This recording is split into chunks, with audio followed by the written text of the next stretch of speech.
Hello and welcome back to my YouTube channel. Hope are all doing well. तो देखो, आज हम geography के कुछ क्वेश्चंस को यहाँ पर डिस्कस करेंगे। ये क्वेश्चंस आपके प्रीवियस एग्जाम्स में ही पूछे गए हैं, सो नो डाउट आपके आने वाले एग्जाम्स में यह बेनिफिशियल होने वाले हैं। देखो, इससे पहले हम पार्ट 16 यानी कि 16 वीडियोज़ ऑलरेडी डिस्कस कर चुके हैं, जिनमें हमने सिर्फ और सिर्फ जियोग्राफी के क्वेश्चंस को डिस्कस करके रखा हुआ है। तो अगर आपने वो वाली वीडियोज़ अभी तक नहीं देखी है तो इस वीडियो के डिस्क्रिप्शन में जाएँ, वहाँ पर जियोग्राफी क्वेश्चंस करके लिंक दिया गया होगा, उस लिंक पर क्लिक करके आप उन वीडियोज़ को देख सकते हैं। बाकी आज हम पार्ट नंबर 17 को डिस्कस करेंगे और इन क्वेश्चंस को हम बिल्कुल डिटेल में डिस्कस करेंगे। बाकी अभी तक अगर आपने हमारे चैनल को सब्सक्राइब नहीं किया है तो चैनल को सब्सक्राइब कर लें, साथ में बेल आइकन को जरूर प्रेस करें, साथ में इस वीडियो को लाइक जरूर कर दें। क्वेश्चन नंबर 135 की बात करें, लो टाइड्स आर, तो भाटा क्या है। अब देखो, भाटा क्या है, तो यह स्ट्रांग होता है, वीक होता है, मॉडरेट होता है या फिर वेरी वीक होता है। अब देखो, भाटा क्या है, लो टाइड्स क्या है, तो यह वीक होता है। ऑप्शन बी यहाँ पर करेक्ट हो जाएगा। अब लो टाइड्स वीक क्यों होते हैं ये आपको पता होना चाहिए। अब देखो, जो लो टाइड्स होते हैं वह सामान्य टाइड्स यानी कि सामान्य ज्वार की तुलना में 20% यानी कि 20% जो है तो कम होते हैं, इसलिए यह वीक होते हैं। ये पॉइंट आपको पहले नोट रखना है। और हाँ, यहाँ से क्वेश्चन क्या पूछा जाता है, यहाँ से देखो, अभी फिलहाल क्वेश्चन पूछा जा रहा है कि सबसे कमज़ोर ज्वार कौन सा होता है। अब से देखो, सबसे कमज़ोर ज्वार यानी कि सबसे कमज़ोर टाइड कौन सा है, तो वो है नीप टाइड। नीप ज्वार आपको बिल्कुल यहाँ से नोट रखना है। ये क्वेश्चन अक्सर एग्जाम में पूछा जा रहा है। अगले क्वेश्चन की बात करें, क्वेश्चन नंबर हमारा 136 है। The tropic of cancer does not pass through, तो कर्क रेखा कहाँ से पारित नहीं होती है। अब देखो, कर्क रेखा भारत से पारित होती है, बांग्लादेश से भी पारित होती है और म्यांमार से भी पारित होती है। बाकी यह पाकिस्तान से पारित नहीं होती, सो ऑप्शन बी यहाँ पर करेक्ट हो जाएगा। अब देखो, क्वेश्चन इस तरह से भी पूछा जा सकता था कि कर्क रेखा विश्व के कितने देशों से होकर गुजरती है, और ये क्वेश्चन अक्सर एग्जाम में पूछा भी गया है। तो देखो, विश्व के 18 देशों से कर्क रेखा गुजरती है, ये पॉइंट आपको पहले नोट रखना है। ओके, और यहीं से एक और क्वेश्चन बनता है कि कर्क रेखा भारत के कितने राज्यों से होकर गुजरती है, तो भारत के 8 राज्यों से होकर यह गुजरती है। और उन 8 राज्यों के नाम आपको बिल्कुल सीक्वेंस में नोट रखने हैं, जैसे मैं सीक्वेंस में आपको बताऊंगा उसी तरह आपको नोट रखने हैं। देखो, कर्क रेखा भारत के 8 राज्यों से होकर गुजरती है। वह 8 राज्य हैं: गुजरात, राजस्थान, मध्य प्रदेश, छत्तीसगढ़, झारखंड, पश्चिमी बंगाल, त्रिपुरा और मिजोरम। इन 8 के 8 राज्यों के नाम आपको नोट रखने हैं। यहाँ से भी आपको कई बार कन्फ्यूज़ किया जाता है। अब देखो, कर्क रेखा की यहाँ पे बात की गई है, तो एक और क्वेश्चन बनता है कि कौन सी नदी कर्क रेखा को 2 बार काटती है। तो देखो, कौन सी नदी कर्क रेखा को 2 बार काटती है, तो वो है माही नदी। कौन सी है, माही नदी। यह कहाँ से गुजरती है, तो यह राजस्थान स्टेट से गुजरती है। और एक और क्वेश्चन यहाँ से बनता है कि कौन सी नदी भूमध्य रेखा को, देखो भूमध्य रेखा से भी क्वेश्चन बनता है, भूमध्य रेखा को 2 बार काटती है, तो वो नदी कौन सी है, तो वो है कांगो नदी। कौन सी है, कांगो नदी, जो कि कहाँ पर बहती है, तो यह जो है तो अफ्रीका कॉन्टिनेंट में बहती है। अगले क्वेश्चन की बात करें, क्वेश्चन नंबर हमारा 137 है। The most abundant metal in the earth crust is, तो पृथ्वी की पपड़ी पर प्रचुर मात्रा में मिलने वाली धातु कौन सी है। अब देखो, ये क्वेश्चन हमने बहुत बार डिस्कस किया हुआ है। तो पृथ्वी की पपड़ी पर प्रचुर मात्रा में मिलने वाली धातु है एल्यूमिनियम। ऑप्शन सी यहाँ पर करेक्ट हो जाएगा। अब देखो, यहाँ से क्वेश्चन क्या बनते हैं, यहाँ से आपसे क्वेश्चन पूछा जाता है कि सबसे बड़ा एल्यूमिनियम उत्पादक देश कौन सा है। विश्व में सबसे बड़ा एल्यूमिनियम उत्पादक देश कौन सा है, तो वो हो जाएगा चाइना। और दूसरा क्वेश्चन यहाँ से बनता है कि भारत में एल्यूमिनियम का सबसे बड़ा उत्पादक राज्य कौन सा है। अब देखो, भारत की अगर बात की जाएगी तो आपको पहले पता होना चाहिए ये जो एल्यूमिनियम है, तो एल्यूमिनियम किसका अयस्क है, ये आपको पहले पता होना चाहिए। तो एल्यूमिनियम किसका अयस्क है, तो यह बॉक्साइट का अयस्क है, ये आपको पता होना चाहिए। अब बॉक्साइट का उत्पादन सबसे अधिक कौन सा राज्य करता है, तो वो करता है उड़ीसा। कौन सा करता है, उड़ीसा राज्य। तो ऑब्वियसली जो बॉक्साइट का सर्वाधिक उत्पादन करेगा वही एल्यूमिनियम का सर्वाधिक उत्पादक राज्य होगा। सो यहाँ पर आपको पता चल गया कि उड़ीसा ही जो है तो भारत में एल्यूमिनियम का सबसे ज़्यादा उत्पादक राज्य है या फिर उत्पादन करता है। तो ये सारे के सारे पॉइंट्स आपको यहाँ से नोट रखने हैं। क्वेश्चन नंबर 138 की बात करें, डोलोमाइट इज एन, तो डोलोमाइट है एक, तो क्या है ये एक, तो यह एक सेडिमेंट्री रॉक है यानी कि अवसादी शैल है। सो ऑप्शन ए यहाँ पर करेक्ट हो जाएगा। अब देखो, ये क्वेश्चन किस तरह से पूछा जाता है। अभी मैंने आपको बताया एल्यूमिनियम के बारे में कि एल्यूमिनियम किसका अयस्क है, तो यह बॉक्साइट का अयस्क है। उसी प्रकार आपसे क्वेश्चन पूछा जाता है कि डोलोमाइट किसका अयस्क है, किसका यह ओर है। देखो, ये क्वेश्चन बहुत बार एग्जाम में बनता है, तो ये भी आपको नोट रखना है। तो यह मैग्नीशियम का ओर है यानी कि अयस्क है। डोलोमाइट किसका अयस्क है, तो यह मैग्नीशियम का अयस्क है। अब यहाँ से क्वेश्चन क्या बनते हैं, अब यहाँ पर हमने बात की अवसादी शैल यानी कि सेडिमेंट्री रॉक्स की। अब सेडिमेंट्री रॉक्स के कुछ एग्जाम्पल्स हम यहाँ पर देख लेते हैं। एक तो हमने डोलोमाइट ही देख लिया, फिर जैसे और अगर देखें, जैसे बलुआ पत्थर हो गया, चूना पत्थर हो गया, स्लेट हो गया, फिर नमक की चट्टान हो गई, शैल हो गई, कंग्लोमरेट हो गया, ये सारे के सारे एग्जाम्पल्स किसके हैं, तो यह सेडिमेंट्री रॉक्स के हैं। अच्छा, इग्नियस रॉक ऑप्शन सी में देके रखा है और ऑप्शन डी में मेटामॉर्फिक रॉक्स देके रखा है। इनके एग्जाम्पल्स आप नीचे कॉमेंट्स में बता दो। क्वेश्चन नंबर 139 की बात करें, the tropical grassland are called, तो उष्णकटिबंधीय घास स्थल को क्या कहते हैं, तो इनको कहते हैं सवाना। ऑप्शन सी यहाँ पर करेक्ट हो जाएगा। और सवाना घास के मैदान कहाँ पर हैं ये आपको पता होना चाहिए। तो यह अफ्रीका कॉन्टिनेंट में है। कहाँ पर? अफ्रीका में। अफ्रीका में एक तो सवाना हो गए और दूसरे कौन से हैं? दूसरे हैं वेल्ड घास के मैदान। एक सवाना और दूसरे वेल्ड घास के मैदान, ये कहाँ पर हैं? तो यह अफ्रीका कॉन्टिनेंट में है। अच्छा, ऑप्शन ए में पंपास दे के रखा हुआ है। तो आपसे क्वेश्चन कई बार पूछा जाता है कि पंपाज घास के मैदान यह कहाँ पर हैं, तो यह अर्जेंटीना देश में है। ऑप्शन बी में जो है तो लाइनोज या फिर लानोज दे के रखा हुआ है। तो लानोज घास के मैदान यह कहाँ पर हैं, तो यह वेनेजुएला देश में है।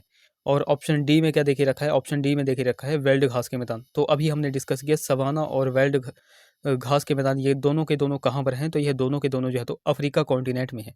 अच्छा, यहाँ से कुछ और भी अगर हम बात की जाए, जैसे स्टेपीज घास के मैदान ये कहाँ पर हैं, तो स्टेपीज घास के मैदान है यूक्रेन, या फिर आप कह सकते हो कि यह यूरोप में है।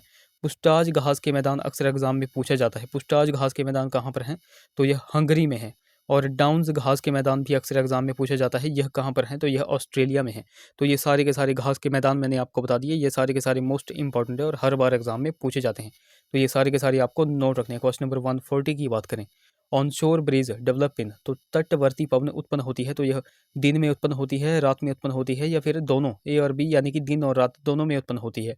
तो देखो तटवर्ती पवनें जो है तो दिन में उत्पन्न होती हैं। सो ऑप्शन ए यहाँ पर बिल्कुल करेक्ट हो जाएगा। ये क्वेश्चन एग्जैक्ट इसी तरह पूछा जाता है, तो यहाँ से आपको बस यही नोट रखना है। क्वेश्चन नंबर 141 की बात करें, द लार्जेस्ट ओशन इज, तो सबसे बड़ा समुद्र कौन सा है? अब देखो, सबसे बड़ा समुद्र है प्रशांत महासागर, यानी कि पैसिफिक ओशन। ऑप्शन डी यहाँ पर करेक्ट हो जाएगा। अब आप सभी को पता है कि टोटल कितने महासागर हैं, टोटल 4 महासागर हैं। वो कौन कौन से हैं, तो वो हैं अटलांटिक ओशन, इंडियन ओशन यानी कि हिंद महासागर, आर्कटिक ओशन और पैसिफिक यानी कि प्रशांत महासागर। सारे के सारे ऑप्शन में आपके पास देके रखे हुए हैं। अब यहाँ से आपसे क्वेश्चन क्या पूछा जाता है, देखो ऑप्शन डी में देके रखा है प्रशांत महासागर। तो प्रशांत महासागर का सबसे गहरा स्थान कौन सा है, तो वो है मैरियाना गर्त। ये क्वेश्चन अक्सर एग्जाम में पूछा जाता है। अच्छा, ऑप्शन सी में देके रखा है आर्कटिक महासागर।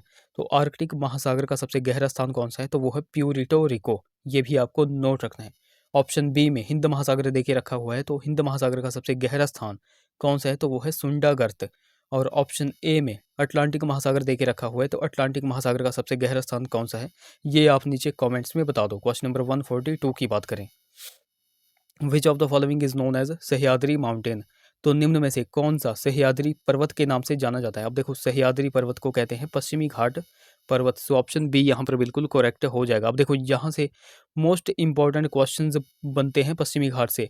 पश्चिमी घाट है कहाँ पर? देखो, ये हमारा इंडिया है और ये हमारा इंडिया का जो है तो दक्षिणी भाग है। तो दक्षिणी भाग के ये जो पश्चिमी साइड है, पश्चिमी साइड जो है तो एक श्रृंखला आती है, ये सारी की सारी श्रृंखला है पश्चिमी घाट पर्वत।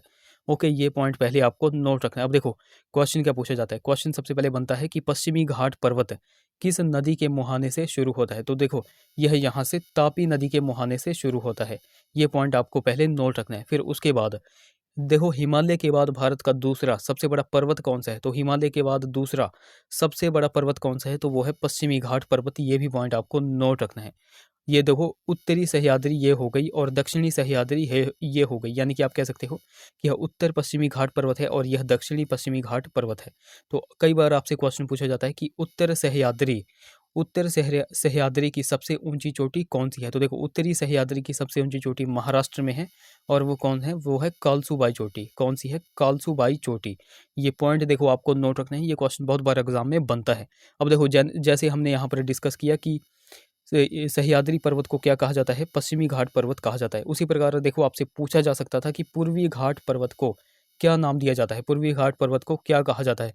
तो ये भी पॉइंट आपको नोट रखना है। पूर्वी घाट पर्वत को महेंद्रगिरी पर्वत कहा जाता है। क्या कहा जाता है? महेंद्रगिरी पर्वत। तो देखो, ये सारे के सारे पॉइंट्स आपको नोट रखने हैं।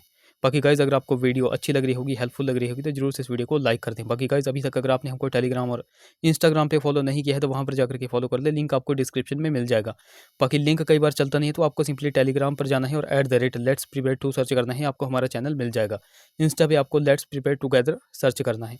क्वेश्चन नंबर 143 की बात करें, which is the longest river of peninsular India, तो भारतीय प्रायद्वीप की सबसे बड़ी नदी कौन सी है? अब देखो, यहाँ पर प्रायद्वीप की पूछा गया है, तो प्रायद्वीप की हो जाएगा गोदावरी नदी को। सो ऑप्शन ए यहाँ पर करेक्ट हो जाएगा।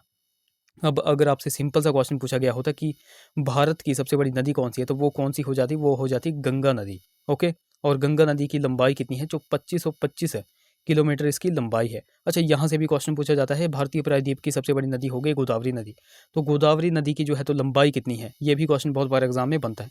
तो इसकी लंबाई है 1465 किलोमीटर, ये आपको नोट रखना है।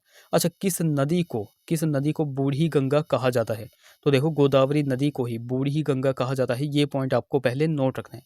और गोदावरी नदी निकलती कहाँ से है, ये भी क्वेश्चन बहुत बार एग्जाम में बनता है।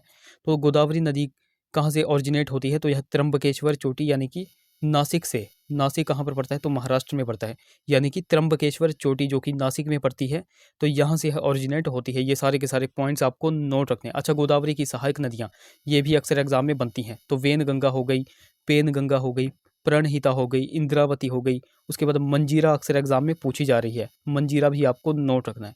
तो ये सारी की सारी इसकी सहायक नदियाँ हैं जो कि अक्सर एग्जाम में पूछी जा रही हैं, ये आपको बिल्कुल नोट रखनी है। Question number 144, which state of India is known as sugar bowl, तो भारत का कौन सा राज्य चीनी कटोरा के नाम से जाना जाता है, तो यह यूपी को कहा जाता है, ऑप्शन ए यहाँ पर करेक्ट हो जाएगा। अच्छा, किस राज्य को चावल का कटोरा कहा जाता है, ये आप नीचे कमेंट्स में बता दो। क्वेश्चन नंबर 145 की बात करें, the natural habitat of rhinoceros in India is, तो भारत में गैंडे का प्राकृतिक निवास स्थान कौन सा है, तो वो है हो जाएगा काजीरंगा राष्ट्रीय उद्यान।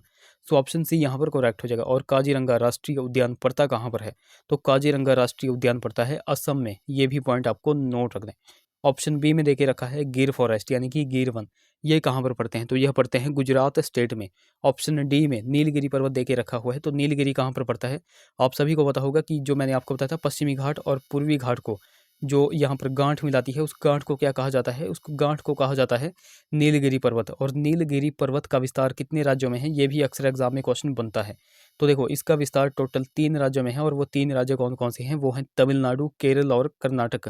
तो ये सारे के सारे पॉइंट्स आपको नोट रखते हैं। बाकी भरतपुर ऑप्शन ए में देके रखा है, ये किस स्टेट में पड़ता है, ये आप नीचे कॉमेंट्स में बता दो। अगले क्वेश्चन की बात करें, Nagarjuna Sagar dam is constructed on which river, तो किस नदी पर नागार्जुन सागर बांध स्थित है, तो यह कृष्णा नदी पर स्थित है, ऑप्शन बी यहाँ पर करेक्ट हो जाएगा। अब नागार्जुन सागर बांध की यहाँ पे बात की गई है, तो यह किस स्टेट में पड़ता है, ये भी क्वेश्चन अक्सर एग्जाम में पूछा जाता है, तो यह आंध्र प्रदेश स्टेट में पड़ता है। अब देखो कृष्णा नदी पर एक तो हो गया नागार्जुन सागर बांध, एक और इम्पॉर्टेंट है जो कि अक्सर एग्जाम में पूछा जाता है, तो वो कौन सा है, वो है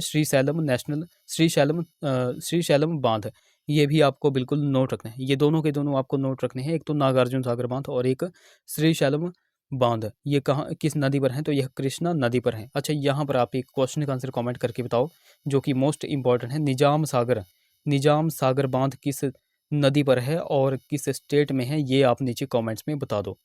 तो देखो गाइस, ये थे हमारे कुछ क्वेश्चंस। आई होप वीडियो आपको इन्फॉर्मेटिव लगी होगी। अगर वीडियो अच्छी लगी है तो जरूर से इस वीडियो को लाइक करें, चैनल को सब्सक्राइब करें, साथ में बेल आइकन को जरूर दबाएं। बाकी हमें इंस्टा और टेलीग्राम पे फॉलो करना बिल्कुल भी ना भूलें। तो चलिए मिलते हैं अगली वीडियो में, टिल देन टेक केयर।